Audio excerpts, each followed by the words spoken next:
বিবৃতিটো নিদিয়ে নহয় কোৰ্টৰ তেওঁলোকক দিয়াটো আমি আপত্তি কৰা নাই সাংবাদিকে তেওঁলোকক সুধিলে তেওঁলোকে কথা ক'ব কিন্তু আমি যিখিনি জানিব লগা আছে সেইখিনি তেওঁলোকে SITকো দিছে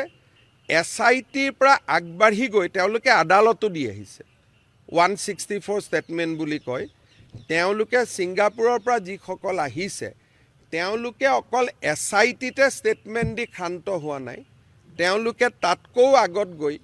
আদালতৰ সন্মুখত গৈ ষ্টেটমেণ্ট দিছে সাংবাদিকৰ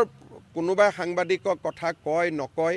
আৰু বৰ্তমান অসমত এইটো পৰিৱেশ যে সাংবাদিকক কিবা এটা কথা ক'লে লগে লগে তাৰ এটা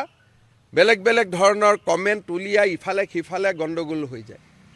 কাৰণ অসমত সেই পৰিৱেশটো বৰ্তমান নাই গতিকে তেওঁলোকৰ যিটো দায়িত্ব SITত ষ্টেটমেণ্ট দিব লাগে দিছে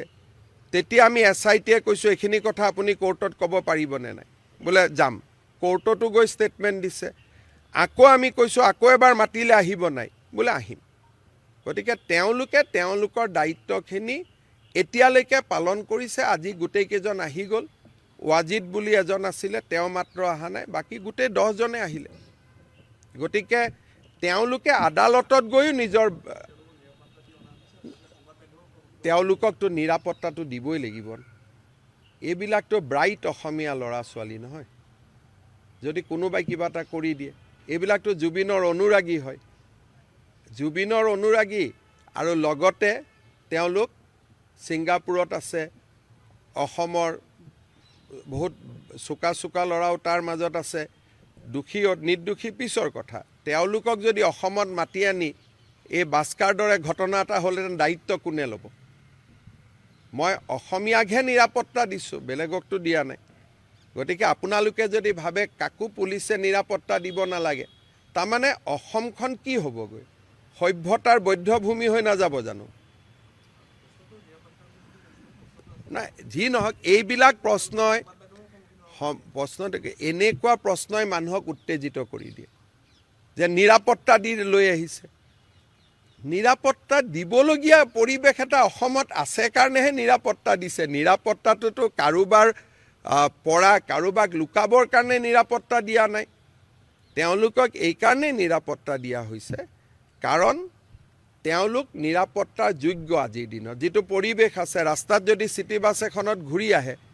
তেওঁলোককতো আজি কি অৱস্থা হ'ব পাৰে আজি বাস্কাৰ ঘটনাই প্ৰমাণ কৰিছে যে নিৰাপত্তাৰ কিমান প্ৰয়োজন আছে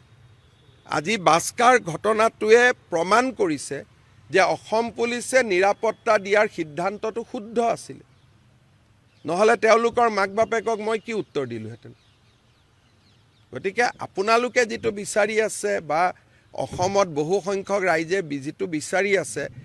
সেনেকুৱা যদি অসমৰ পৰিৱেশ হয় অসমত এজনো পৰ্যটক নাযাব অসমত কোনো মানুহে নাযাব যে ইয়াতে গ'লে এনেকুৱা ঘটনা হ'ব পাৰে আজি যিটো বাক্সাত হৈ আছে আবেগিক হৈ আছে কিন্তু যদি কিবা কাৰণত সি আৰু এক কদম আগুৱাই যায় এতিয়াও মই নাজানো যদি কোনোবা জেলৰ ভিতৰত হৈ যায় 5-6টা মানুহকে মাৰি পেলাই গুচি আহে কেনেকুৱা অসমৰ কি হ'ব কালিৰ পৰা বস্তুটো জুবিন গাৰ্গতটো নাথাকিব কালিৰ পৰা বস্তুটো অসমৰ ওপৰত আহি যাব যে অসমৰ মানুহে নিজৰ অসমীয়াৰ ওপৰতে ছিংগাপুৰৰ পৰা আহিছিলে ষ্টেটমেণ্ট দিবৰ কাৰণে আৰু ছিংগাপুৰৰ পৰা অহা অসমীয়া মানুহকেইজনক এনেকুৱা কৰিলে গতিকে সেইখিনি দায়িত্বটো পুলিচৰ থাকিবই লাগিব না পুলিচে যদি মিনিমাম দায়িত্ব পালন নকৰে কেনেকৈ হ'ব কিন্তু তেওঁলোকে আপোনালোকৰ আগত ষ্টেটমেণ্ট দিয়াৰ প্ৰয়োজন নাই তেওঁলোকে ষ্টেটমেণ্ট দিব লাগে আদালততো দি গৈছে যিকোনো খবৰৰ বাবে যোগাযোগ কৰক 7099017330 লগতে 7099017110 নম্বৰত